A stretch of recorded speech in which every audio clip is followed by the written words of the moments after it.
Welcome, Oiler Nation. My name is Deven Stover, here sitting with the head men's basketball coach, Charlie Ernst, here on Oiler Outlook. So we'll get into last night and tomorrow's game, but first, I don't know if we ever check in and ask the coach about himself. So we know coaching involves more than just X and O's. So what's a lesson you learned so far this season about yourself as a coach? You know, Dev, I think, I'm not sure I've learned it this season. You know, I have a lot of young coaches that ask me a lot of different questions, and that's one of them. You know, and I think the key to being a good coach is to having balance in your life. I think when you get so wrapped up in coaching, in your thoughts, in your words, in your deeds, you know, then you tend to take it too far. You know, you make decisions that maybe aren't in the best interest of your team. You know, so I think balance, you know, I try to wake up every morning and spend my first 45 minutes of my day, you know, reading the Bible and doing anything but basketball.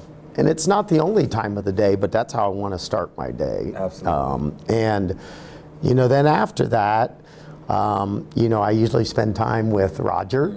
I used to spend time with my other kids, but now it's with Roger, you know, because there's going to be plenty of time for basketball. And I feel like I make better decisions if I have balance in my life. Absolutely. I've gotten to spend some time with Roger on those car rides, Coach, and he's full of energy. He is.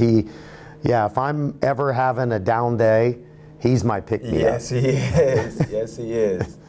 But yeah, great win last night, too, by the way, over the Ashland Eagles.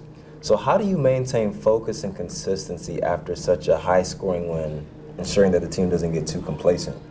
I give our players credit for that. They've done a great job of resetting themselves after each game.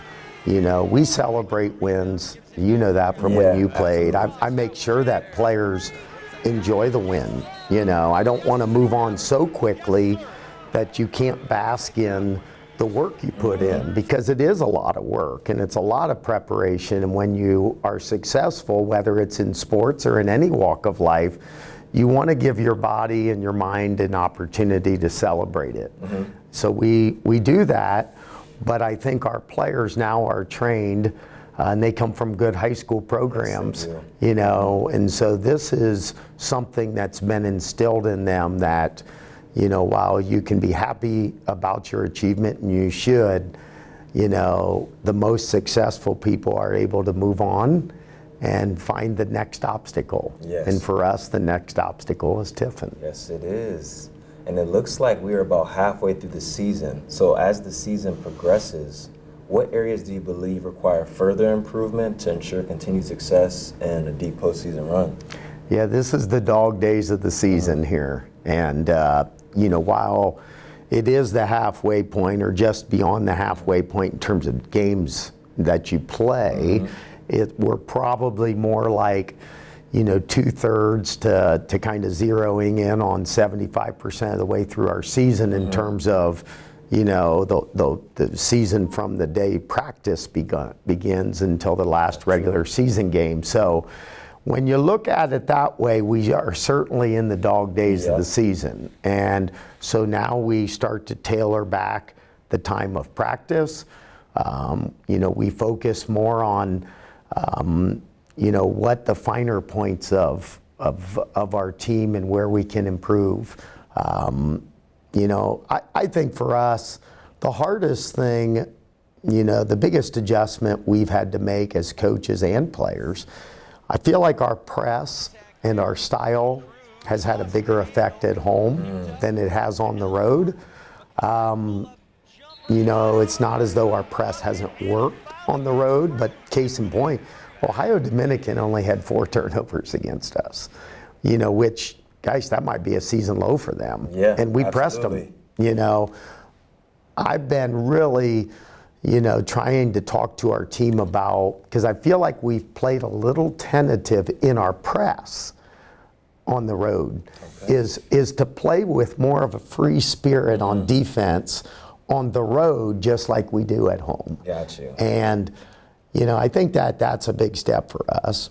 And then I think, You know, in the second half of games, I feel like our two groups have really complemented one another. Yeah. In the first half of games, it feels like it's been a little choppy. It hasn't been an onslaught. And, you know, credit to the opponents we're playing. They're good teams. They're well prepared. They're well coached. They got really good players. Not that I expect to run people out. That's not going to happen. But I'd like to see a better complement of our two teams for 40 minutes instead of just in one half. So those are some of the things that, you know, we're working to improve here over the next 5 to 6 weeks. Sounds good. And speaking of the season progressing, Tiffin is always a competitive opponent. So what are the key challenges you anticipate in this matchup? Yeah, this is our first opponent in the conference that we're playing for the second time around. It happens to be one of our big rivals, and you know from your time, and I think all of our players understand, Tiffin's a hard place to win. Absolutely. You know, they're coming off of 2 really good wins. They beat Lake Erie a week ago, and then they went to Northwood yesterday and had a big win. So they're feeling pretty good about themselves right now, and you know, they've got a lot of versatility. They're a hungry team, a young team. I know they're going to come into this game feeling like they have nothing to lose. You know, I thought they had moments here at Findlay where they kind of had us on our heels a little bit. So I think for both teams, it's kind of seeing what we've learned from the first game and then to see what adjustments are going to be made. You know, I'm sure that playing at home, they're going to be pretty aggressive against our press. You know, so I think the key for us is, yeah, we want a running game. We just want a running game without quick shots, you know, because like most opponents, we feel like we're deeper. Yep. You know, we just have more. So we got to get into their bench. You know, we got to make them play their bench. And the only way you do that is to not only have great pace, but we got to get the ball moving. That's when we're at our best on offense. And then I think defensively, you know, we just have to continue to fight and impose our will over the course of 40 minutes. Thought we did a really good job on the glass the first time. You know, we got to do a good job of that. And we got to have some balance. We've been shooting the ball well, but you never want to fall in love with the 3. Absolutely. And I think if we can do those things, we'll give ourselves a great shot. All right, and then last question here, Coach. In your expertise, what's one thing about this team's personality or dynamic that you think outsiders wouldn't immediately notice but makes them special? I think their love for one another.